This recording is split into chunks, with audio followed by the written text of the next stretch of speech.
কে সে? কেন বলবো? যার মনে আমার জন্য বিন্দুমাত্র বিশ্বাসের স্থান নেই। যাকে চিৎকার করে বললেও আমার কথা বিশ্বাস করবে না। তার বিশ্বাস এতটাই ঠুনকো যে কেউ কিছু বললেই তার বিশ্বাসের ঘরের বাতি নিভে যায়। তাকে আমি আমার মনের কথা কিভাবে বলবো? সে বরং তার মনের ঘরে অবিশ্বাসের পুষতে থাকুক। মেঘ আশাহত কণ্ঠে বলল, আচ্ছা, সরি।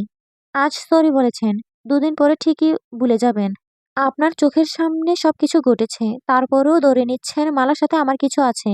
মালা কি থেকে কি বলল, সেসব কথা আপনি বিশ্বাস করে নিলেন। বাহ মেম বাহ। আপনি নাকি চোখের দিকে তাকালে মনের অবস্থা বুঝতে পারেন। তাহলে আমার চোখে দেখে কেন কিছু বুঝেন না? যেটুকু বুঝেন সবটাই ভুল। মেঘ মাথা নিচু করে বলল, আর ভুল বুঝবো না। আপনাকে রাগানোর জন্য কেউ ইচ্ছাকৃতভাবে আজেবাজে কথা বলেছে, আর আপনি সবকিছু বুঝতে পেরেও রাগ করে বসে আছেন। একটা সময় পর্যন্ত মালা আমাকে খুব জ্বালিয়েছে, এটা আমি অস্বীকার করছি না। কিন্তু এখন মালার সাথে আমার তেমন কথা হয় না। আমি আমার মামার বাড়িতে গিয়েছি, মালার জন্য যাইনি। আমি সাকিব সাঈদ একসাথে আড্ডা দিয়েছিলাম। এক পর্যায়ে ওদের জোরাজুরিতে গান গেয়েছি, সেখানে হুট করে মালা চলে এসেছে। এখন যদি সে বলে আমি তার জন্য গান গেয়েছিলাম, এতে আমার কি দোষ? আপনাদের বাসায় থাকাকালীন আমি কল রিসিভ করতে চাইনি।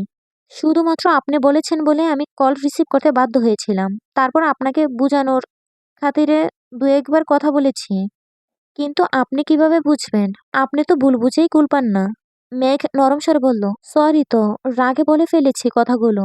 আবির কথা বলছে না। মেঘ আবিরের হাত স্পর্শ করতে আবির হাত সরিয়ে নিল। খানিক দূরে সরে দাঁড়াল। আকাশের দিকে তাকিয়ে রাজবাড়ী কণ্ঠে বলল, ছুবি না আমায়। মেঘ ভয়ে আটকে উঠল। জিভ দিয়ে ঠোঁট ভিজিয়ে আর চোখে তাকালো। হঠাৎ কিছু ভেবে মুচকি হাসল। দু কদম এগিয়ে আবিরের কাছাকাছি গেল। আবির আরো একটা পা সরে গেল। মেঘ নিঃশব্দে হেসে আবার এগোলো। আবিরকে যেই স্পর্শ করতে যাবে, অমনি দূর থেকে তানভীর ডাকলো, ভাইয়া। মেঘ সঙ্গে সঙ্গে থেমে গেল। হাসি মুখ গম্ভীর হলো। আবির ব্রহ্ম দৃষ্টিতে তাকিয়ে গম্ভীর গলায় বলল, তোর বোনকে নিয়ে বাড়িতে যা। তুমি যাবে না? না। কি করবে? জানি না। তানভীর মেঘের দিকে তাকিয়ে প্রশ্ন করলো, কিছু হয়েছে? মেঘ মাথা নিচু করে ফেলল। আবির সহসা জবাব দিল, কিছু হয়নি। তোর বোনকে নিয়ে যা, নয়তো এবার সত্যি সত্যি পানিতে ধাক্কা মারবো। মেঘ শীতল চোখে তাকিয়ে আছে। তানভীর বলল, সে না হয় নিলাম, কিন্তু হয়েছে কি? যেতে বললাম তো। তানভীর মৃদু স্বরে বলল, বনু চল। মেঘ দৃঢ় কণ্ঠে বলল, আবির ভাই, আপনিও চলুন।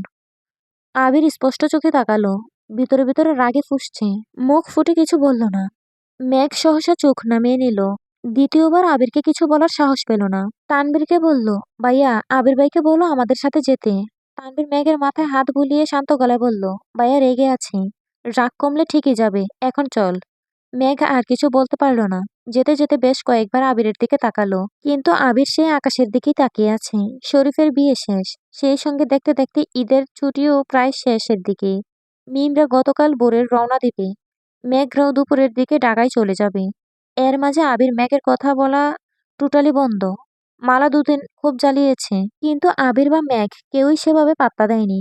মেঘ আবিরের সাথে কথা বলার খুব চেষ্টা করছে, কিন্তু আবির কোনো কথাই বলে না। এমনকি বেশিরভাগ সময় বাড়ির বাইরে থাকে। আবির ঘুম থেকে উঠতেই মেঘ সামনে গিয়ে দাঁড়ালো। মিষ্টি হেসে বলল, শুভ সকাল। মেঘকে দেখে আবিরের চোখের বর্ণ কিছুটা পরিবর্তন হলো। ফুস করে নিঃশ্বাস ছাড়লো। নিঃশ্বাসের তীব্রতায় বোঝা যাচ্ছে আবিরের রাগে এখনো কমেনি।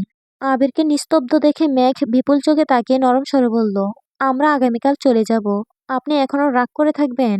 আবির নিশ্চুপ, অন্যদিকে মুখ করে তাকিয়ে আছে। মেঘের কথা শুনতে পারছে কিনা কে জানে। প্রচন্ড অস্বস্তিতে ভুগছে মেঘ।